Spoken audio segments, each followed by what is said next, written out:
तो अस्सलाम वालेकुम। आज हम आए हैं पल्मोनरी डिजीज के साथ जिसका नाम है ब्रोंकियोटाइटिस। तो जनरल इंफॉर्मेशन ये है कि ब्रोंकियोटाइटिस इन्फ्लेमेशन या स्वेलिंग इन द ब्रोंक्यूल्स को ब्रोंक्यूल में या ब्रोंकाई में जब भी इन्फ्लेमेशन आ जाए या स्वेलिंग आ जाए उसे हम ब्रोंकियोटाइटिस कहते हैं। तारीफ के बाद हम जाएंगे डायग्राम की तरफ और डायग्राम में देखते हैं कि किस तरह स्वेलिंग या इन्फ्लेमेशन आ जाता है।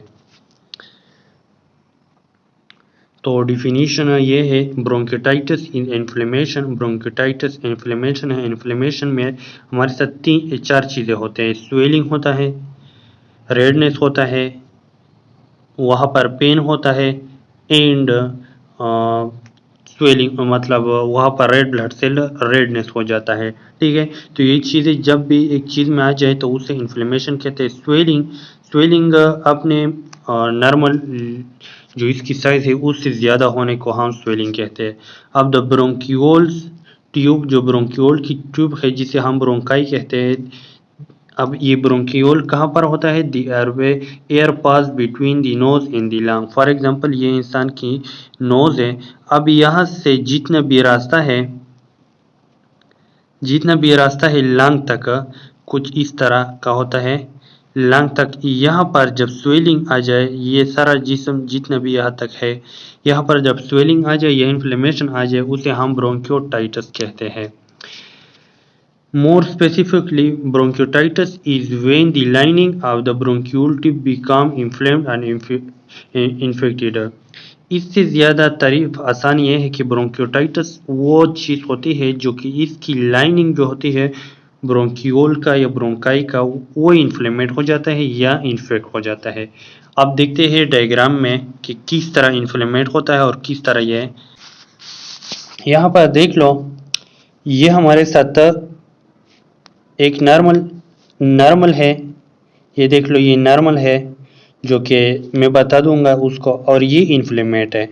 तो ये ब्रोंकियोटाइटिस है। ठीक है, इस पर या तो वायरस का अटैक है या बैक्टीरिया का हम खास पढ़ेंगे। सबसे पहले ये देख लो कि ब्रोंकियोटाइटिस क्या होता है। देख लो यहाँ पर मैं आपको एरिया दिखाता हूँ। अब यहाँ पर देख लो, इसको देख लो, ये हमारे साथ नॉर्मल है और इसकी जो डायमीटर है ये बिल्कुल हवा के लिए बहुत अच्छा है और हवा इसमें इजीली पास हो सकते हैं। लेकिन जब दूसरी तरफ हम देख ले, ये इन्फ्लेमेटेड है जो कि इसकी लाइनिंग इन्फ्लेमेटेड है और यहाँ पर देख लो इतना छोटा सा होल है जिस पर हवा निकल जाती है और यहाँ पर बड़ा है। तो इसे इन्फ्लेमेशन ऑफ ब्रोंकियोटाइटिस कहते हैं। इन्फ्लेमेशन किसी वजह से भी हो सकते हैं। फ्लू जुकाम की वजह से हो सकता है, अस्थमा की वजह से हो सकता है, ट्यूबरकुलोसिस की वजह से हो सकता है। जब भी इन्फ्लेमेशन आ जाए ब्रोंकियोटाइटिस में उसको हम ब्रोंकियोटाइटिस कहते हैं। जब भी इनमें इन्फेक्शन आ जाए ब्रोंकियोटाइटिस कहलाता है। नेक्स्ट स्लाइड की। इस काज बाय वायरस, ब्रोंकियोटाइटिस जो है वायरस की वजह काज हो सकता है, क्योंकि मैं पहले बता दिया जब वायरस आ जाता है तो वहाँ पर जो म्यूकस होता है उसको घेर लेता है। ठीक है, लंग की तरफ जाने नहीं देता, तो वो इन्फ्लेमेशन आ जाता है। बैक्टीरिया हो गया या in other particle that irritate the bronchial, या कोई ऐसा और पार्टिकल आ जाता है जो कि हमारा ब्रोंकाई है, ब्रोंकियोल जो है उसको क्या कर देता है? इन्फ्लेमेट कर देता है। ऐसे सेंसेशन आ जाता है कि बॉडी उसे कहते हैं कि इससे लंग तक नहीं जाना है बल्कि यहाँ पर उसको रख दो, तो उस को म्यूकस मेम्ब्रेन ज़्यादा हो जाता है और उसको घेर लेता है। अब इसकी टाइप पढ़ते हैं। टू टाइप ऑफ ब्रोंकियोटाइटिस होता है, एक होता है एक्यूट ब्रोंकियोटाइटिस, एक होता है क्रॉनिक ब्रोंकियोटाइटिस। एक्यूट जहाँ पर भी नाम आ जाए, एक्यूट हमारी साइंस जबान में बहुत ज़्यादा इस्तेमाल होता है। एक्यूट जहाँ पर भी नाम आ जाए ये डे टू वीक होगा या हावर टू डे होगा। ठीक है, शॉर्ट टर्म के लिए जब बीमारी काज हो जाए उसे एक्यूट ब्रोंकियोटाइटिस कहते हैं। क्रॉनिक वो होता है जो कि लॉन्ग टर्म के लिए डिजीज होता है। अब देखते हैं, acute bronchiolitis is a short term illness. ये देख लो कितना शॉर्ट टर्म इलनेस को हम एक्यूट कहते हैं। ये एमसीक्यूज देख लो। That commonly follow a cold या वायरल इन्फेक्शन, जो कि ज़्यादातर उसमें या तो कोल्ड फ्लू होगा या वायरल इन्फेक्शन आ जाता है जिससे ब्रोंकियोटाइटिस हो जाता है। ताकि फ्लू जैसा फ्लू हो गया। Acute bronchiolitis usually last at least a few days or week। ये वीक से ज़्यादा नहीं होता, ठीक है। जब वीक से ज़्यादा हो जाए तो ये क्रॉनिक ब्रोंकियोटाइटिस कहलाता है। अब इसके बाद क्रॉनिक ब्रोंकियोटाइटिस आता है। क्रॉनिक ब्रोंकियोटाइटिस में लॉन्ग टर्म के लिए डिजीज़ जो होते हैं, जिस तरह मैंने पहले आपको बता दिया कि लॉन्ग टर्म के लिए जो डिजीज़ होती है उसे क्रॉनिक ब्रोंकियोटाइटिस कहते हैं। Chronic bronchitis is characterized by persistent mucus producing cough on the most day of the month. Chronic bronchitis जो है वो इसकी ये खासियत ये होगी कि आपको मुसलसल मुस्तकिल प्रदिश मतलब मुस्तकिल म्यूकस प्रोड्यूसिंग कफ म्यूकस यानी बालगम के साथ जो खांसी होता है वो प्रोड्यूस होगा on the most day of the month के महीने के ज़्यादा दिनों में। 3 months of the year for the 2 successive years is the absence of secondary cause of the cough.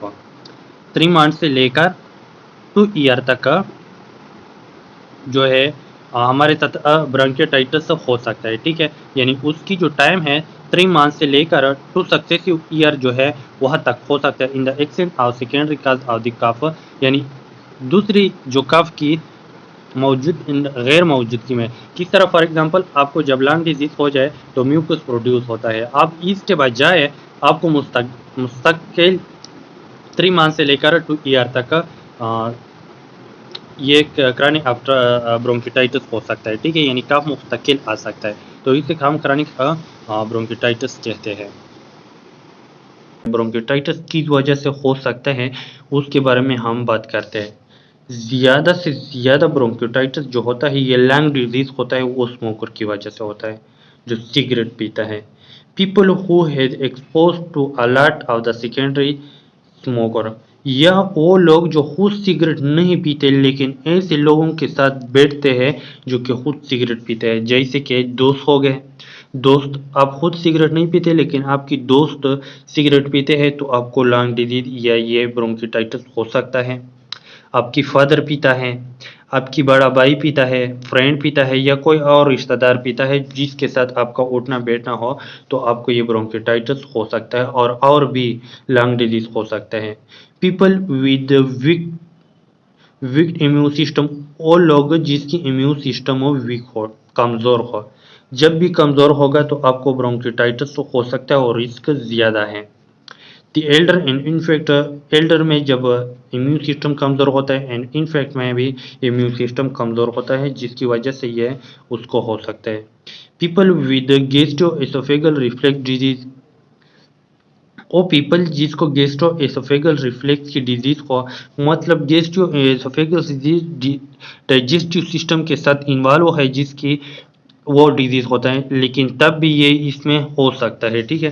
People who has expose to air pollution, या वो लोग जिसको एयर पोल्यूशन के साथ ज़्यादा एयर पोल्यूशन हो, वो उस इन्वायरमेंट में वो रहता हो तो ये ब्रोंकियोटाइटिस हो सकता है।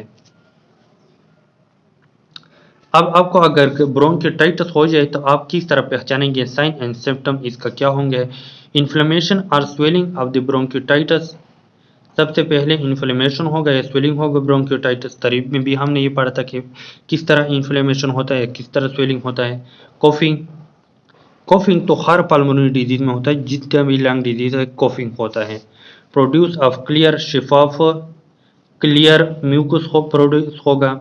वाइट या वाइट कलर के येलो, ग्रे और ग्रीन कलर की म्यूकस यानी सुप्टम जो बलगम है वो पैदा होगा या शिफाफ होगा, बिल्कुल पानी की तरह वाइट होगा, दूध की तरह येलो, ग्रे या ग्रीन कलर के आपकी स्पोटोम प्रोड्यूस होगा, तो समझ जाओ कि आपको कोई ब्रोंकियोटाइटिस हो चुका है।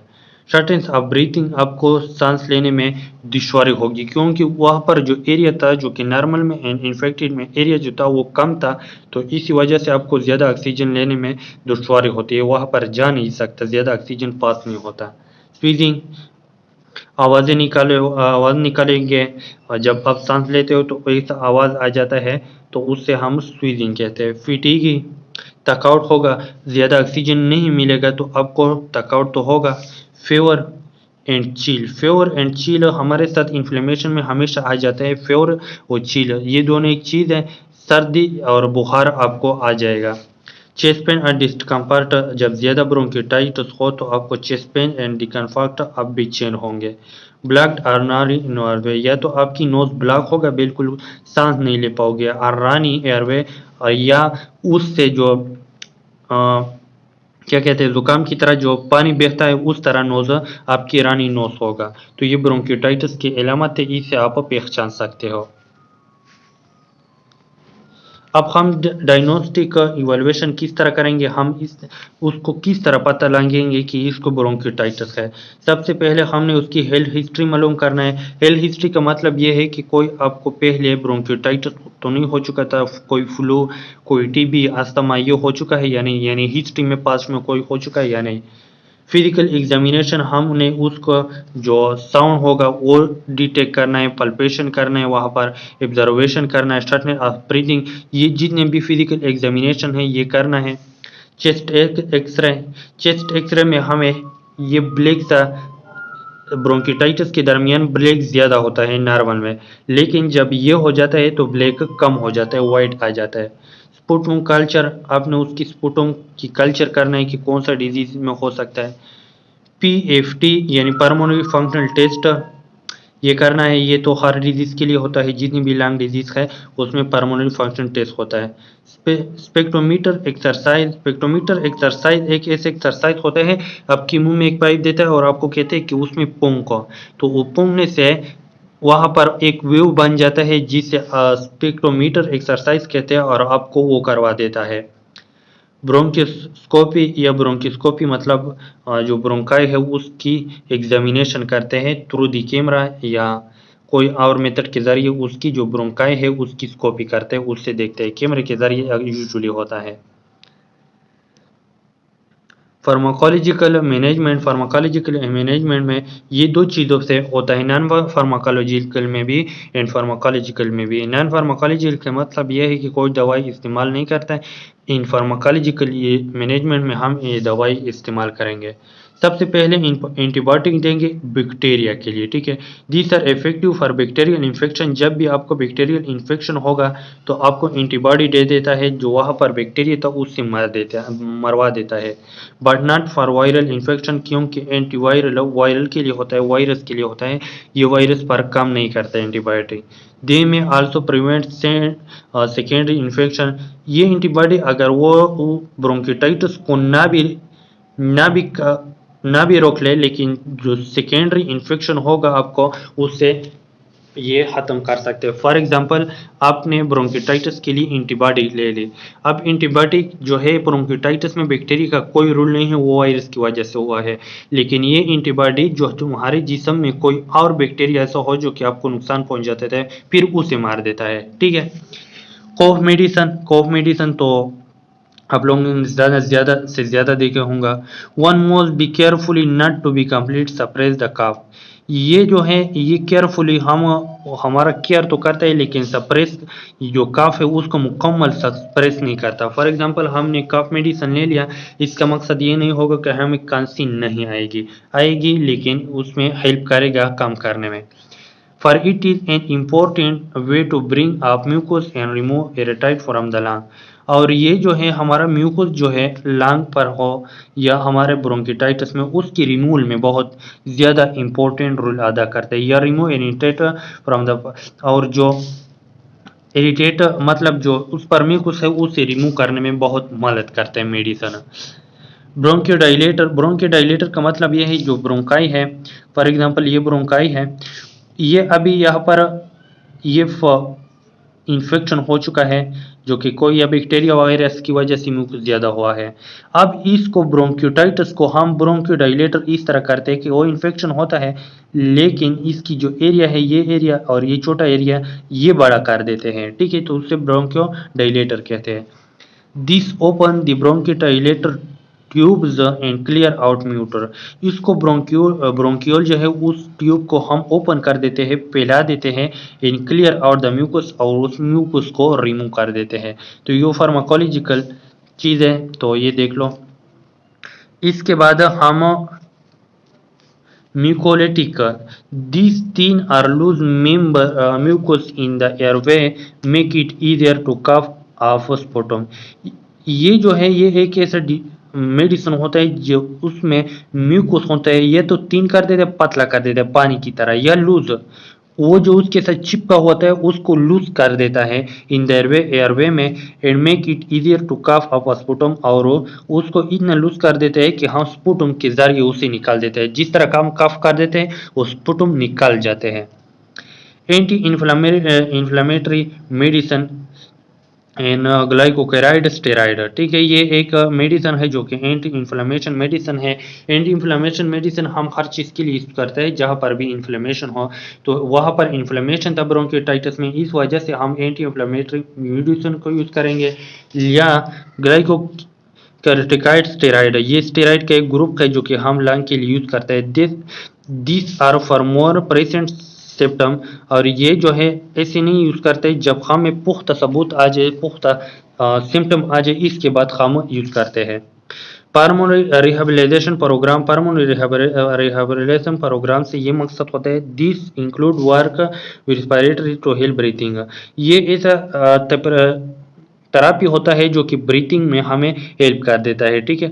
यानी हम इसके बाद जब ये प्रोग्राम चला ले तो हमारे जो ब्रीथिंग है उसमें ऐसे थेरापी कर देते हैं, रिस्पिरेटरी थेरापी कर देते हैं जो कि हमारा ब्रीथिंग में हेल्प कर देता है, हमें ब्रीथिंग में आसानी होता है। नर्सिंग डायग्नोज में हमने क्या करना है, नर्सिंग डायग्नोज हमने वहाँ पर बता दिया था कि हमने काज को मालूम करना है। इनएफेक्टिव ब्रीथिंग, उसको उस बंदे को इनएफेक्टिव ब्रीथिंग था रिलेटिव किस वजह से, शॉर्टेज ऑफ ब्रीथिंग, यानी उसकी जो ब्रीथिंग है वो शॉर्टनेस ऑफ ब्रीथिंग की वजह से, या म्यूकस मेम्ब्रेन ज़्यादा था, या ब्रोंकियो कंस्ट्रक्शन था, यानी जो ब्रोंकियो डायलेटर का मतलब तो हमने ये पढ़ा था कि इसको डायलेट करते हैं, ठीक है। ब्रोंकियो कंस्ट्रक्चर का मतलब ये है कि उसको और भी कम कर देते हैं जिससे हम हवा कम ले आते हैं, तो ठीक है। तो इसके लिए हमने क्या करना होता है, ये बताना होता है कि उसकी जो ब्रीथिंग है या तो उसको शॉर्टनेस ऑफ ब्रीथिंग है, या म्यूकस ज़्यादा है, या ब्रोंकियो कंस्ट्रक्शन है। इनएफेक्टिव एयरवे क्लियरेंस रिलेटिव टू ब्रोंकियो कंस्ट्रक्चर, उसका जो एयरवे क्लियरेंस है वो ब्रोंकी कंस्ट्रक्चर का वजह है, ठीक है। Cell care defect relative to fatigue secondary to the increase effort of breathing, अब सेल के फेयर में जो तनाज़ा होता है वो होता है किस वजह से, फिटिगी आपको थकावट होता है, सेकेंडरी टू द इंक्रीज, और secondary to increase effort for breathing, आपको थकावट आ जाता है क्योंकि आपका जो ब्रीथिंग है वहाँ पर ज़्यादातर ऑक्सीजन नहीं आता जिससे आपको थकावट हो जाता है, और जब मेटाबॉलिक रेट हमारे जिस्म में कम हो जाएगा तो हमें थकावट महसूस होगा, ठीक है। तो इसी वजह से उसको थकावट होगा क्योंकि उसकी जो एफर्ट ब्रीथिंग है वो कम हो जाता है। एक्टिविटी टॉलरेंस ड्यू टू फिटरी, आप कोई एक्टिविटी बर्दाश्त नहीं कर सकते यानी परफॉर्म नहीं कर सकते क्योंकि आपको थकावट होता है, इनएफेक्टिव ब्रीथिंग पैटर्न, और आपका जो ब्रीथिंग पैटर्न है वो भी इनएफेक्टिव होता है।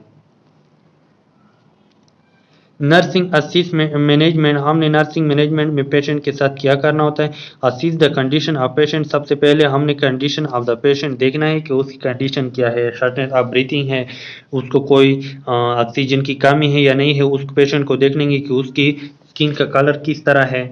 असिस्ट द वाइटल साइंस, हमने उसकी वाइटल साइंस चेक करना है, ज़्यादातर pen oximeter and respiratory system, यहाँ कार्डियोवास्कुलर सिस्टम के जो बीपी है, पल्स है, हमने टेम्परेचर, ये सब कुछ चेक करना है। प्रोवाइड कंफर्टेबल पोजीशन, उसको पोजीशन देंगे, ज़्यादातर जो पोजीशन है वो हम प्रोन पोजीशन देते हैं, इस तरह की पोजीशन को हम प्रोन पोजीशन देते हैं। चेंज दी पोजीशन पीरियडिकली, और टाइम के साथ उसकी पोजीशन को हम चेंज करेंगे ताकि उसकी कोई डिस्टर्ब ना हो। मेंटेन पर्सनल हाइजीन, उसकी जो पर्सनल हाइजीन है उसे मेंटेन करेंगे। यूज़ पल्स ऑक्सीमीटर, ये एक ऐसा डिवाइस होता है जो कि हमारे ब्लड में ऑक्सीजन की लेवल को चेक करते हैं, या सक्सेशन करेंगे, जब ज़्यादा म्यूकस मेम्ब्रेन होगा तो हम सक्शन करेंगे। Deep breathing exercise to learn to patient, हमने उसको डीप ब्रीथिंग करना है जिस तरह हम कहते हैं कि ज़्यादातर हवा ले लें और वो ज़्यादा डीप ले लें, ठीक है। एक बार लेते हैं लेकिन बहुत डीप लेते हैं, वो पेशेंट को बताना है कि ये हवा लेना है। Refer to physiotherapist if needed, हमने उसको फिजियोथेरापी के हवाले करना है अगर ज़रूरत हो, ठीक है। फिजियोथेरापिस्ट वो होता है जो कि उसको थेरापी देंगे। Provide oxygen according to physician order, अगर फिजिशियन डॉक्टर हमें कह दे कि उसे ऑक्सीजन दे दो, ज़्यादा ऑक्सीजन उसकी कम हो तो हम उसकी ऑर्डर से उसको ऑक्सीजन देंगे। Provide physiological support to patient, हमने उससे कह देना है कि ये भी बीमारी कोई इतना ज़्यादा मसला नहीं है, उसकी जो स्ट्रेस है उसे कम कर देंगे। प्रोवाइड नॉलेज अबाउट क्रॉनिक ब्रोंकियोटाइटिस, हमने उससे ये बताना है अगर आपने मुकम्मल इलाज नहीं किया तो आपको क्रॉनिक ब्रोंकियोटाइटिस हो सकता है जो कि इससे ज़्यादा ख़तरनाक है। Administration medication according to physician, आपने उसको एडमिट करना है या मेडिकेशन देना है फिजिशियन के ऑर्डर के मुताबिक। ब्रोंकियोडायलेटर एंटीबायोटिक हेमोलिटिक, जो कि हमने ऊपर बताया कि ये डॉक्टर के या फिजिशियन के ऑर्डर के मुताबिक हम देंगे।